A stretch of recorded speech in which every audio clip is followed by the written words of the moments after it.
Ooh. And astonishing goal. That's the way to do it. Herrera, Ibrahimovic! With 3.5 minutes to play. Now Di Maria wants it back, gets it back. Fantastic! That's the luck of the bounce off Gaston Ramirez. Top try! What a day this is turning out to be for Manchester United! Mason Greenwood hits the spot. In he goes towards Muriel. What a save, David De Gea. Brilliant save. Martial comes in brilliantly.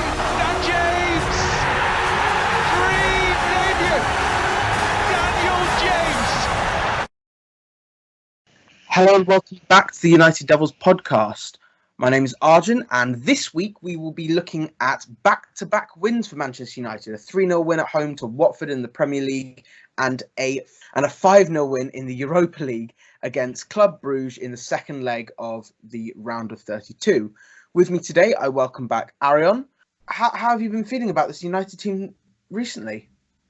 It's been nice for a change, you know. It's been enjoyable. I've actually been talking to a friend of mine after last night's game, and I was like, I'm actually looking forward to games now. Ever since that Burnley loss, it's been 7 games, 5 wins, 2 draws, 6 clean sheets. So yeah, I can't complain at all, and hopefully there's more where that came from. Yeah, I mean, we'll start with the Premier League game, of course. Bruno Fernandes's first home game for Manchester United. And Solskjaer wasn't happy with the team that drew to Club Brugge and made a raft of changes, changing obviously to a back 4. Brandon Williams out of the team, Andreas Pereira, Jesse Lingard out of the whole squad altogether. And United started brightly, and although it was a bit nervy at times with Fred losing the ball and Matic and Maguire making things difficult for the United defence, United prevailed, got a penalty from surging run from Bruno Fernandes, and he took the penalty in a Jorginho-esque style, scoring his first Premier League goal for the club. His first goal altogether, in fact. And United continued in that manner and notched another 2 past Watford in that game, pretty much cruising, except for one minor VAR victory, you could say, for Manchester United. But yeah, Martial scoring a fantastic solo effort, chipping Ben Foster, and Mason Greenwood with a Van Persie-esque finish as well. Even though we didn't have Rashford, even though we didn't have Pogba, and although McTominay made a small cameo, how much better is that side looking with Bruno Fernandes in than the side that, let's say, lost to Burnley? Yeah, I was thinking about it myself, actually, how much of a difference one player makes the whole mood around the team. Like, it feels like every player in that team, or in all the teams that have been playing since Bruno signed, seems like they're a little more confident. They pass the ball with a little more swagger and stuff like that. And it's just really nice on the eye, nice to watch, because it feels like a United team, especially at Old Trafford, that is there to win games and that is there to be feared, kind of like we were in the past. So yeah, it's like I think we've been talking about it all season. It's like those kind of players are match winners, and they win you points by themselves over the span of a season. So you can only wonder how where we would have been in the table and stuff like that if we had Pogba and Fernandes from the summer, or even just Fernandes from the summer, with the way Rashford was playing. To have a player like that next to him, I feel like a lot of those games that we were disappointed in, that we should have won, could have been swayed our way because of a player with that kind of an X factor. And yeah, it just feels like I don't know how long this run is going to last, but as of right now, it just feels like a completely different team. The mentality, everyone, as I said, feels a lot more confident, and they feel, it feels like they're walking out onto the pitch feeling like they're going to win, and not, and I think that's kind of passing on to the fans, and not like, oh my God, are we going to slip up against Bruges here at home, kind of thing, if that makes sense. Yeah, totally. Well, talking about slip-ups, even after that Watford game, still many pundits thought that Manchester United were, quote unquote, lucky to be in the game, obviously, with good chances for Dini, Doucouré, etc. to score in that game, especially the VAR decision that was correctly ruled out a goal for handball. But the other opportunities, were Manchester United lucky, or is it just the nature that every team is going to get chances against the other? Yeah, I'm not sure what that was about, that first half of the Watford game, the kind of sloppiness, and I kind of feel like they needed a little bit of a wake up call in terms of like it was kind of that kind of a thing that we had at the start of the season when we felt like they were going onto the field and they were kind of entitled that they're going to win, that the game is going to be won and they're not going to have to shift into like fourth or fifth gear. Whereas that's not the case. As Solskjaer has preached time and time again, he wants United to be the hardest working team, and you have to work hard in the Premier League to win games, even against relegation struggling sides. So I feel like maybe the first half was a little lucky that we didn't get punished. But after we took the lead and they scored that equalizer from the corner, which was eventually ruled out, I didn't have that kind of a head drop as a fan when they scored, feeling like, oh no, this game might slip away. I kind of felt like, oh, we're going to score. We've been creating chances. I think we're going to score again, even if the goal had stood. So I think that's kind of a positive as well, because it feels like our mentality as fans is kind of changing and we're kind of seeing this team as capable of beating sides, even if the game is kind of not going our way for, say, 45 minutes. Yeah, I totally agree. Actually, I did feel the same way when that Watford goal was originally given. I thought it's not a problem. We will score another goal, just the way that United had actually been playing, even at 0-0. So yeah, I do totally agree with you, and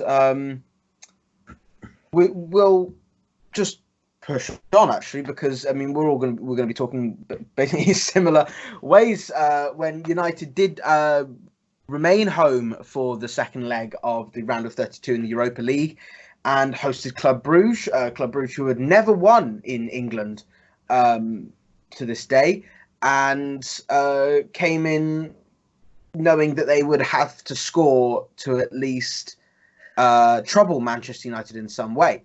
And the game started really well, quick pace, Bruno Fernandes and Juan Mata testing Simon Mignolet, Romero making a pretty nervy decision, punching it straight to the midfielder Ritz, who did volley it over the goal, but could easily have made it 1-0. Nevertheless, a rather clumsy handball gave, or rather you could say an amazing save, gave Manchester United the opportunity to take the lead. A red card was issued and Bruno Fernandes stepped up and scored, as he has done in the Watford game. Same lovely run up as well.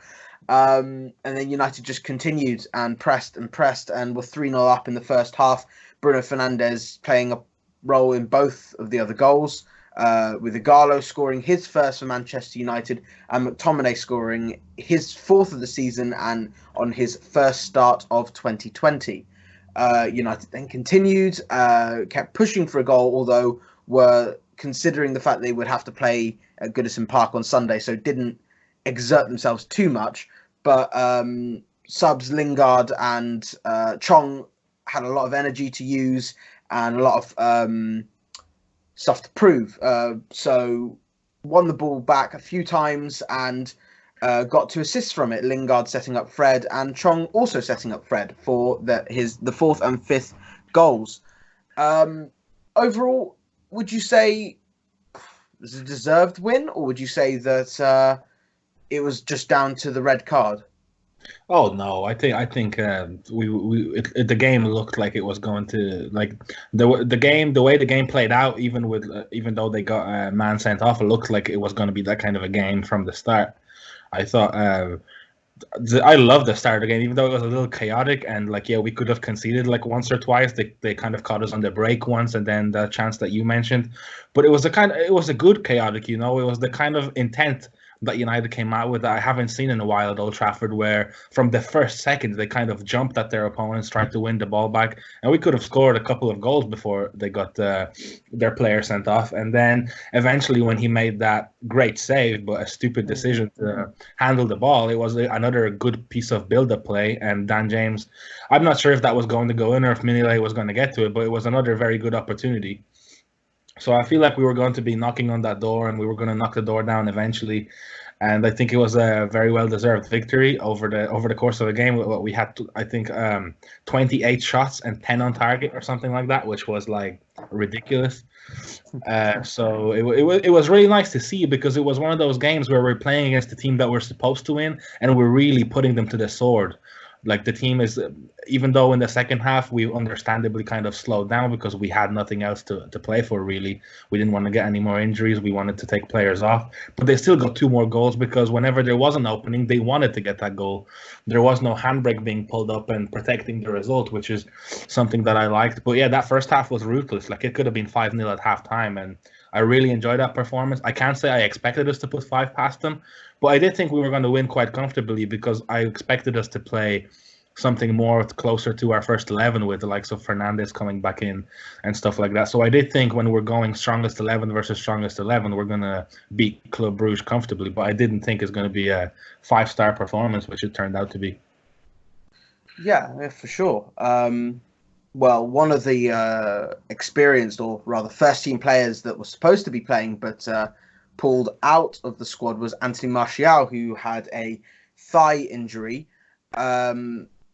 Solskjaer has come out and said he doesn't know how serious the injury actually is, but he could be a doubt for the Everton game. And so how big a miss is he going to be, and what should we do if he's not going to play? I think on the current form that he's in, he's going to be a huge miss, and he also loves playing against Everton too. He always scores against them, so that's another thing that's going to be a huge miss. The one kind of thing that's encouraging me is that he showed up for the game today, and he went through a late fitness test, which he didn't pass, which sounds to me like I don't think it's that bad of an injury. Since he was willing to try and play, that doesn't mean, and the medical team was willing to test him for being able to play, that kind of doesn't sound to me like it's something that is serious and that could be aggravated. So I feel like even if he's not at 100%, he might play if he passes the fitness test before Sunday. Of course, there's not that much time left. But if he doesn't play, I think it's a very positive that Ighalo found his goal. That doesn't necessarily mean that the floodgates are going to open and he's going to score 15 goals now, obviously. But it kind of, as a striker, it gives you that confidence that now he knows kind of how Bruno wants to play, how Mata wants to play if he plays, and he knows kind of where to find himself around the box. And I've been impressed with Ighalo since in the games he's been playing, because he's kind of looking for the ball. He wants to hold it up. He wants to get involved. So that's always a good sign. He doesn't look out of place. And I would expect Greenwood to come back into the team, I think, to start that game, maybe off the right, or maybe, because I don't know if we're going to start Greenwood and Ighalo if Martial isn't fit, because then we don't have a striker on the bench. So maybe Greenwood might lead the line on Sunday. Who knows? But I feel like we're not really worried now as much if Martial can't play, that we have just an 18-year-old to rely on. If that, like, we kind of have a bit of a more experienced striker now, and we have an option. If we play one of them, the other can stay on the bench, and we have somebody to come off the bench. So it's kind of like, it's not the worst thing.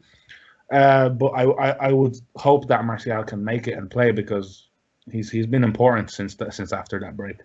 Yeah, 100%. We'll talk more about the Everton game later, but let's continue with some of the players that performed exceptionally well. Pretty much all the team played exceptionally, but 3 players I want to look at. Firstly, Juan Mata. Some fans actually said that Mata probably should have left in the summer, and there were a few that stayed loyal, or a fair few that stayed loyal to Juan Mata, who has been a good servant to the club. Knew he was going to play a bit part role, but sometimes was screaming for him in some games when we needed a bit of quality and Bruno Fernandes wasn't there, because Lingard and Pereira weren't doing the job, and Mata can do a job. And now with Bruno in the team, Juan Mata is still put into a bit part player, but played against Club Brugge on the right-hand side and linked up with Fernandes exceptionally. So is that something that we should be looking at for those kind of games against low blocks? Yeah, I think what I saw from that game is the kind of a player that Fernandes is. He's really energetic, that he's everywhere. He pops up inside our own half, on either flank, up front, in the middle. So Mata, all of a sudden, when he plays alongside of him, whether it's in a diamond or whether it's alongside each other in a 4-3-3 or whatever the formation ends up being during the game, he doesn't have to do as much running. That's what it looked like to me in that Bruges game. Now, he was able to just operate more in that final third while Bruno was on the pitch, and he was able to pick out the passes and move in between the lines and connect interplays. And he was kind of more comfortable, because when Matas demanded to run around, his legs, I feel like, are just not able for it at the highest level anymore. But with the kind of a player like Bruno alongside him that complements him, and he wants to play quick one-touch football and stuff like that, it's kind of Mata's element and what he's still great at, because technically, like, his skills are undeniable. So I think it's definitely, it's another option that all of a sudden we have in those games against the low block, where you need kind of some quick touches and the technique to pick out passes and stuff like that. That Mata all of a sudden alongside Bruno emerges as an option for us to break those teams down, like we saw for the second goal when Fernandes picked Mata out with the ball and then he squared it to Igalo, and it was like kind of Mata wasn't required to run that much because Fernandes picked him out with a pinpoint ball, and it was a great pass from him across to Igalo to slot it home. So it's definitely I think with the arrival of Fernandes and Igalo, we're getting more options all over the field and different kind of tactics that we can employ in different kinds of games. So it's definitely a positive. Yeah, of course. Another thing that happened was when Scott McTominay was withdrawn from Mason Greenwood, Juan Mata played in a more central midfield role instead of on the right-hand side and drifting into an attacking midfield. And he played some fantastic passes from that position. Is that something that you could see him playing next season as his legs start to go even more? Or would you say that this is his last season for Manchester United, and then after that he should probably either go or be reduced to sort of almost a coaching role?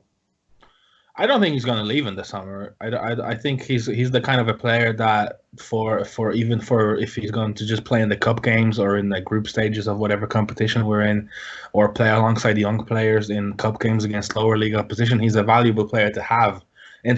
Even in terms of, like you said, coaching, it could be like kind of a player coach playing and stuff like that. But I don't think he's going to leave. But with that being said, I don't think playing that deeper role would work in a Premier League game, especially when the game is wide open and the teams are pressing and attacking him deep close to our goal. Although I don't suspect him of losing the ball, but I just feel like he's not dynamic enough, like a McTominay or a Fred, to take a quick touch and be the guy with his first touch and open up his body and play a pass. But when we are trying to break teams down, that we are piling on the pressure, then I wouldn't mind him playing that deeper role at all, like in the game against Bruges when it was all wrapped up and he was there comfortable and he could just pick out his passes at his own pace. Well, in that case, when we're trying to break teams down, it's definitely an option, but I don't think it's for games that are starting. I don't think he's physical or agile enough anymore to be playing in that deeper role. But I don't think he's going to leave. I wouldn't sell him either. I don't think, if he wants to stay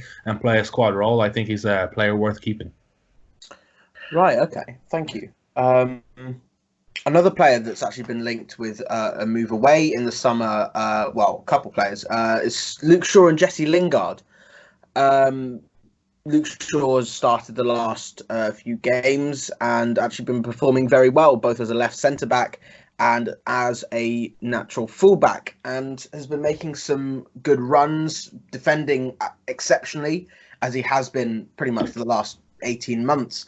But the attacking side has actually improved a lot, and he's making a lot more sprints and is being a bit more dynamic in that fullback role, as we have praised Brandon Williams for. Jesse Lingard, on the other hand, has had a bit of a tough time with it. His form has certainly dropped off a cliff and was even dropped from the squad altogether for the Watford match. after a really poor performance in Belgium, but came back as off the bench yesterday and was energetic, was kind of trying to get attacks going, was determined, and although he had a pretty awful shot pretty much as soon as he came on, he did set up a goal unselfishly and could have scored himself. So both these players that have been criticised this season have truly showed determination and grit to get back into that role that they've been promised.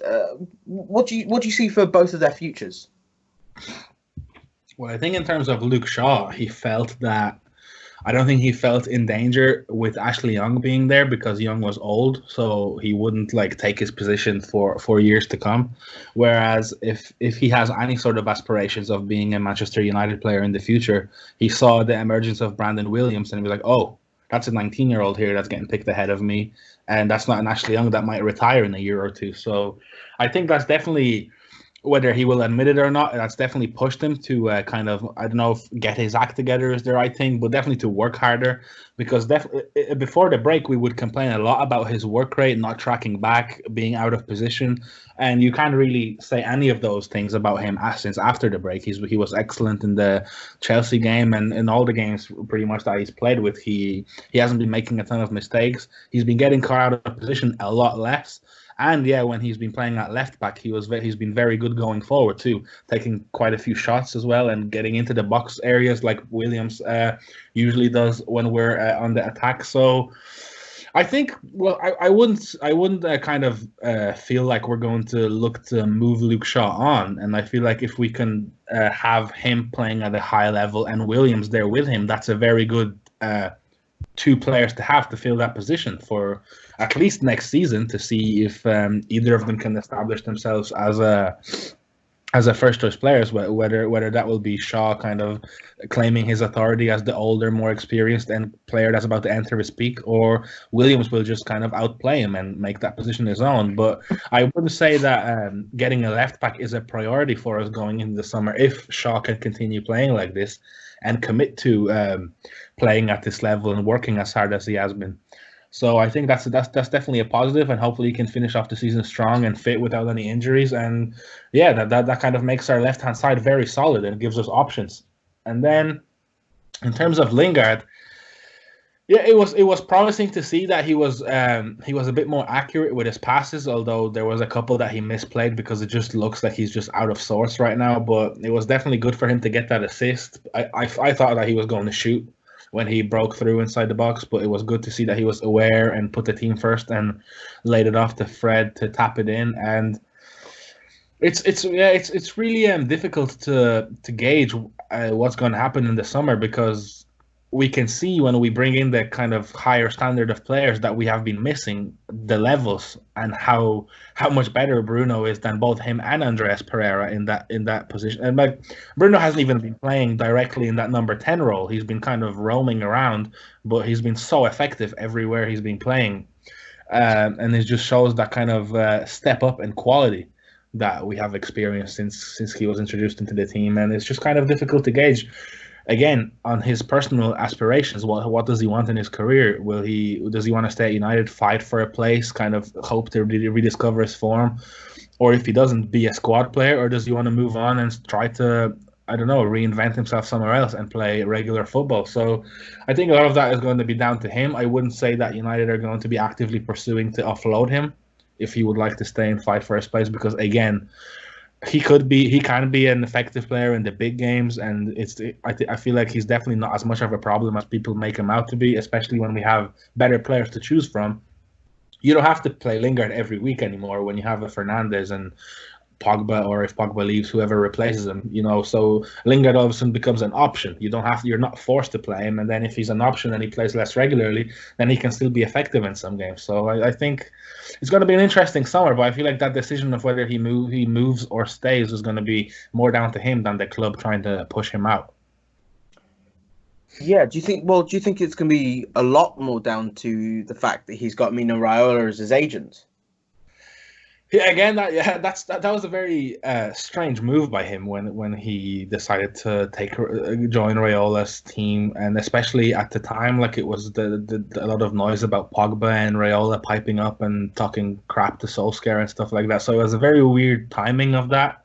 And yeah, like I've been hearing other people talk that if you join Rayola, then that kind of signifies that, yeah, I'm looking for a move. So that's going to be interesting for sure. And I think if we let Pogba go in the summer, then Lingard's going to be the only player left on our books with Rayola as his agent, I think.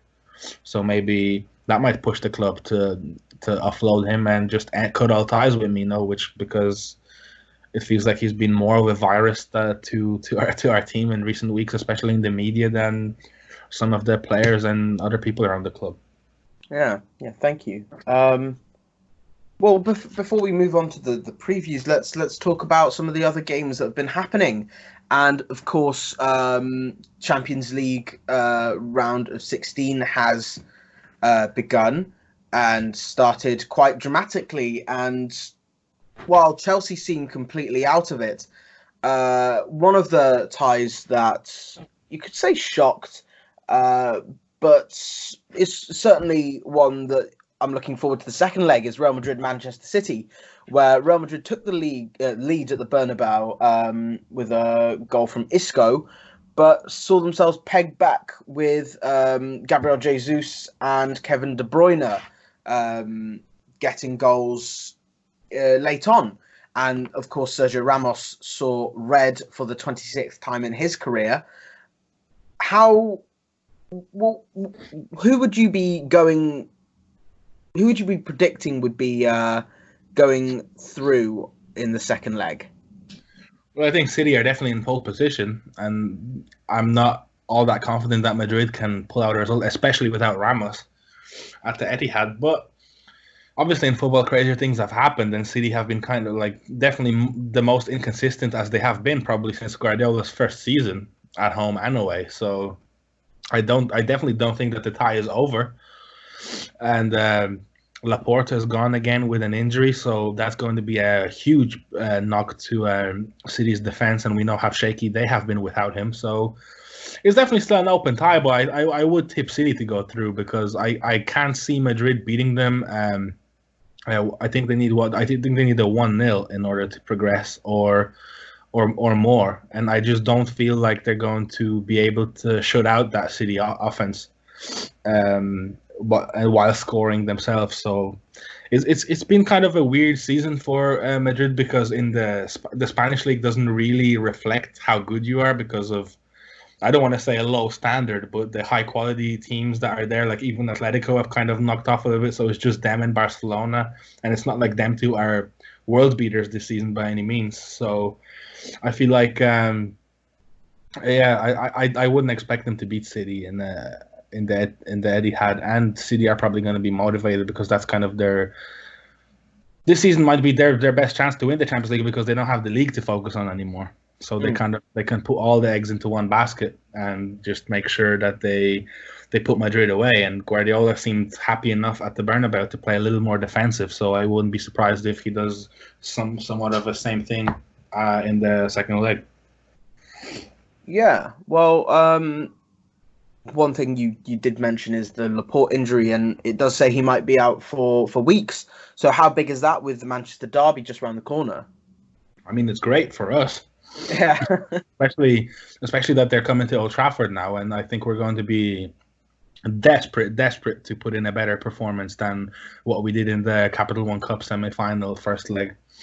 That was borderline embarrassing what they did to us in that game, and I feel like now with Bruno and the kind of a feel-good factor back, if we can get I don't want to get too ahead in our schedule, but if we can get a win on the weekend, that would kind of set us up really nicely to go into that game. And I think it's a big boost for us, because as I said in the previous argument, that their defense has been really shaky without Laporte.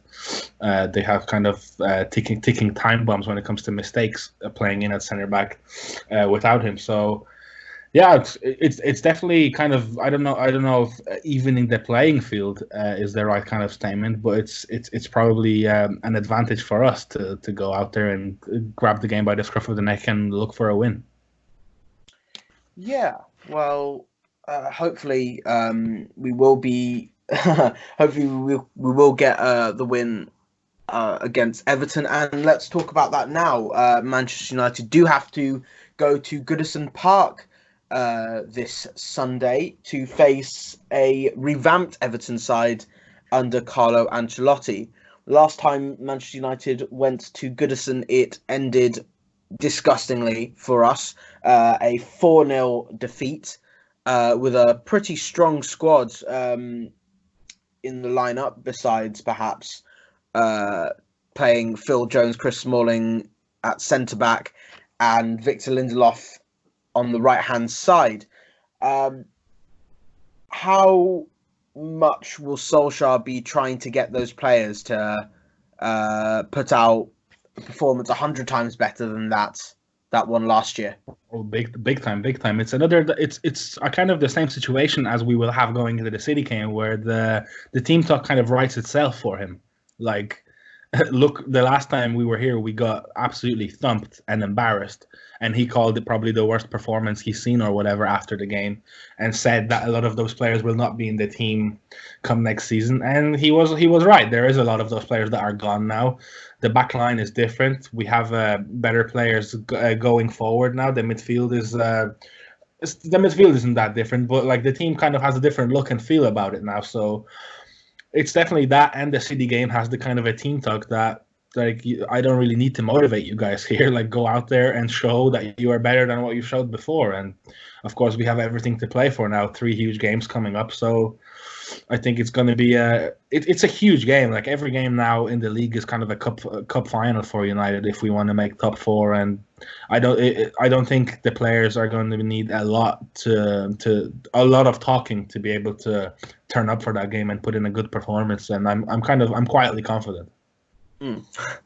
I wish I could say the same, but I'm hopeful that United can get a result. And do you think that coming up against the Everton side that did actually make things difficult for Arsenal last week, do you think that Solskjaer might go back to a back 5? Well, touching on that Arsenal game, I feel like Arsenal made that game difficult for themselves, most for the most part, with the goals that they conceded. I feel like United's defense wouldn't concede either of the goals that they conceded. So that's kind of a bit of a optimistic point for me, that they didn't create that many chances other than those 2 goals that they scored. Obviously, it's going to be important to take care of Calvert-Lewin, who's very, very agile, and he's got a bit of a nose for goal since Ancelotti came in. But I just feel like overall, man for man, we would be able to take them. Hopefully, what I'm saying right now doesn't bite me. But to answer your question,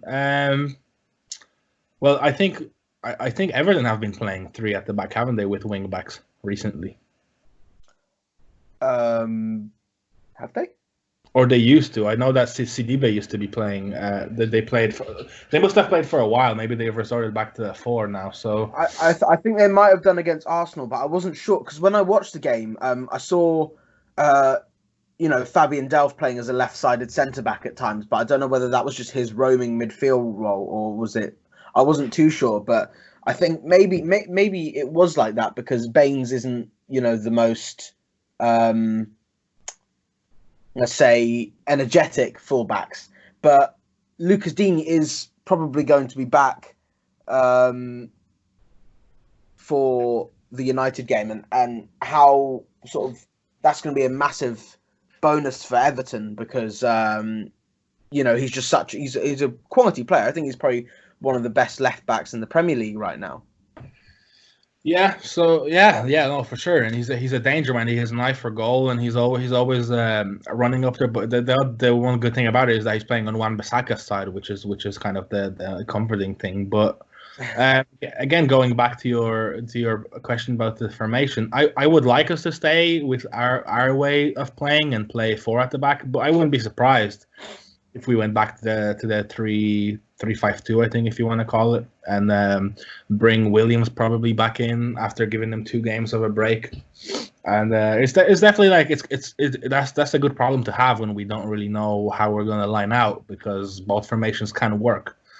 But I feel like the 3-5-2 would be decent for that game because Everton have quite a good midfield, and that would kind of crowd the middle of the park with two wing backs tucking in at times. So it might be an option, but I would personally like us to stick with the 4-2-3-1 or 4-3-3, whichever way you want to call it. Yeah. Well, I mean, you said that the team kind of almost speaks for itself, but just clarification: if Martial is injured, how would you line up that team overall?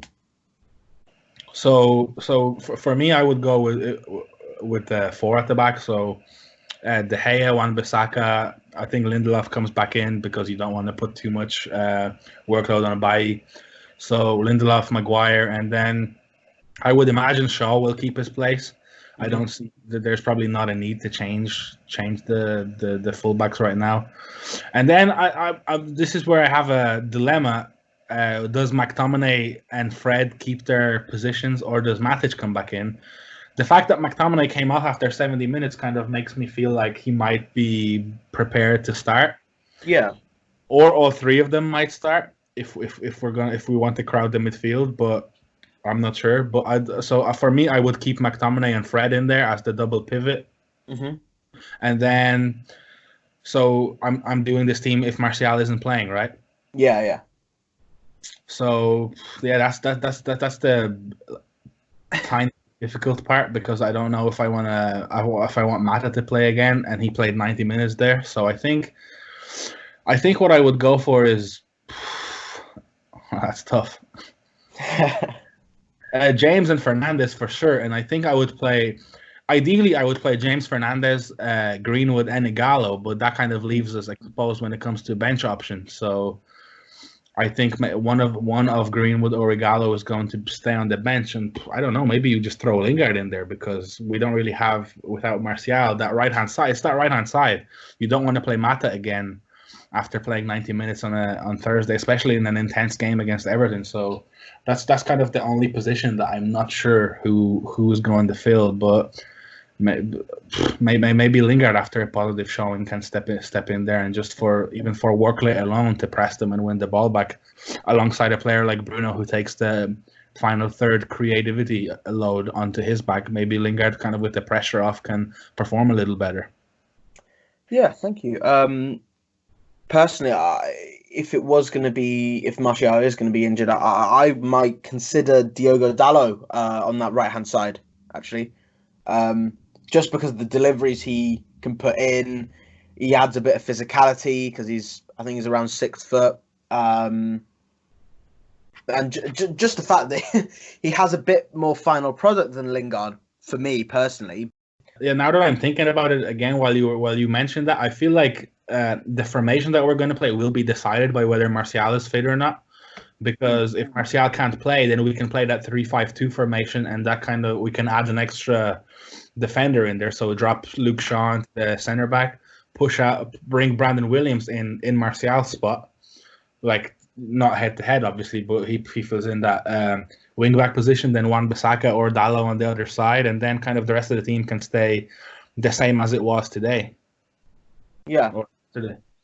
Well, I mean, hopefully, I mean, praying Martial is actually going to be fit, but we all have to see. It does look positive, though, the fact that, like you said, the fact that he did do a late fitness test and wasn't just totally ruled out. But how do you see this game going? Do you see United getting a win? So, like I said, yeah, I hate when this happens, but I feel quietly confident. It's kind of the last few games have made me look forward to games and have made me kind of confident that on our day, and we've had more of those on our day performances recently, we can beat anyone. And I feel like Everton are definitely there for the taking, having seen their drop off just a tiny bit over the last few weeks, and Arsenal kind of showed that their defense isn't perfect, that you can score goals against them, and even Arsenal defense was able to, you could say, limit them to 2 goals by how bad they are, and they kind of gifted them the 2 goals. So I feel like if we go there and play our game and not let them kind of, I'm imagining there's going to be a hostile environment and they're going to want to play their first 5-10 minutes on the front foot. But if we go into that game and stamp our authority on the game early, like we did in that Bruges game, press them high and force mistakes, I feel like we can definitely get a win. For sure. Yeah, no, I totally agree. I hope that United can sort of get through their heavy press and our own press can push, you have to say, quite leaky defenders at times. I mean, Mason Holgate and Yerry Mina, while they do quite nicely complement each other, do have an issue playing out of the back, and Pickford is always a bit of a wild card, really. Don't personally think he should be starting for England at the Euros either. I think Dean Henderson and Nick Pope have done better jobs. But, you can just assume that United can get a good result. I mean, I don't know whether you'd say Everton are a big team, but United do tend to get good results against big teams this season. And so hopefully a bit of the high press and a bit of a kind of counter-attacking formation will do the job. But I don't think it'll be easy. I don't think it'll be as easy as perhaps the Chelsea game was, in inverted commas. But by any means, I agree. It's definitely not going to be an easy game, and I hope the players don't go into that game thinking it's going to be easy, because we know what can happen against an Everton side that are always up for it against us over the years. They always have been. They've spoiled parties under Ferguson and stuff like that. So it's always a tough away day over there too. But like we have mentioned all throughout the podcast, that like the incentive is definitely there. You wanna kind of erase that 4-0 loss from memory. This is like a cup final. The win in here is huge, especially with Chelsea's shaky form. They're going away to Bournemouth. You never know what's going to happen there. We could be in the top 4 by the end of this weekend. So it's kind of all to play for. You have to show up and play and try to win. And I just feel like it's going to be interesting also to see Bruno again, how he plays in a hostile away environment. And yeah, let's see, let's take him. But I'm feeling it's definitely a positive feeling going into a game like that. You're not kind of going into it fearing that we might lose or slip up. You're kind of going into it saying, oh, like if we win here, then we're kind of in a good standing heading into those big games coming up. Yeah, exactly. In between those big games, of course, United do have to make another away game to Derby County, and Wayne Rooney will be waiting for his old team and hoping that his new team will get a result. How many changes do you think are going to be made from the starting 11? And do you think that there will still be quite a lot of first-team players in that team? Or do you think that there will be kind of about 7 or 8 changes? I'd imagine there would be quite a few changes. I think it might be kind of similar like it was from the what was the game before the Bruges first leg? Was it Chelsea? Yeah. So I think it might be that. I think there was 6 changes into that Bruges game. Mm-hmm. I think it might be kind of similar, especially with the fact that it's City next. Like that might kind of make Solskjaer feel like, oh, we should be able to take care of a mid-table championship side here with a rotated squad. Hopefully, some chances for a few young players, and obviously Pereira, who's been frozen out of 2 matchday squads now. So there's definitely players there who, if they want to stay at United, have points to prove. So kind of easy decisions to give them a chance. So yeah, I would definitely expect them to rotate. Maybe I would definitely expect some players to be the first choice players to remain, just for stability's sakes and stuff like that. But I would hope that maybe Maguire would get rested, because he's been kind of playing all the time now, and Tuanzebe is getting close to a return, so maybe he might get some minutes in that game. But it's definitely going to be an opportunity to rest some players ahead of the City game while giving others a chance. Yeah, well, I mean, like you said, it is a mid-table squad. I mean, Derby County are 15th in the Championship after making it to the playoff finals last season. And they haven't won in 4 games, losing 2, drawing 2. Rooney is obviously going to be the story going into it. But do you think Derby County have a chance? Or do you think it is going to be another kind of Club Brugge moment there? Yeah, well, it could be a Club Brugge moment first leg there if there's a lot of rotation and, the team is kind of all over the place and they just look out of sorts. But I feel like they should, especially if we win on the weekend, we're kind of, the whole club is going to go into that game full of confidence, and I think even if it gets heavily rotated, we should be able to take care of them. And yeah, they're, like you said, they're 15th and haven't won in a few games, so they're obviously going to be up for a game against United. But I wouldn't go into the game thinking that we might slip up. I would go into it thinking like, oh, it's just kind of a break before the big game on the weekend. And yeah, well, I mean, I think there are still replays in this round, but this will kind of obviously show kind of how much the other players that are probably on the fringes want to push for a first team place and just even be considered for the 18-man squad in the cases of Pereira and Dallo, who have missed out on those on those bench positions. So how would you what would you say would be the final score in that game?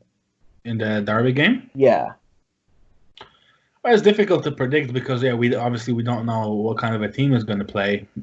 Maybe we'll get a wild, rare Angel Gomez sighting in the game. Who knows how Ollie is feeling that week? But well, we definitely don't need a replay with the 7 games in 21 days. We don't need another one piled in there. So I would say we could probably get a 2 or 3-1 victory. All right, yeah. You don't see us keeping a clean sheet?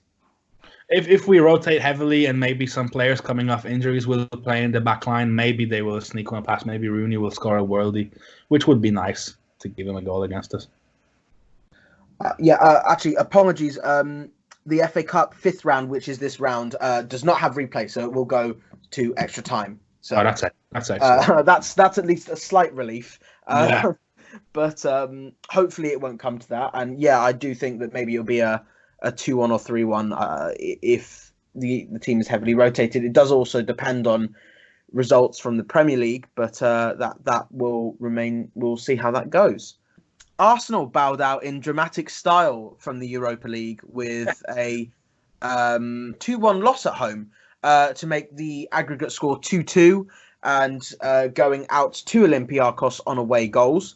How damaging is that for Arsenal's season?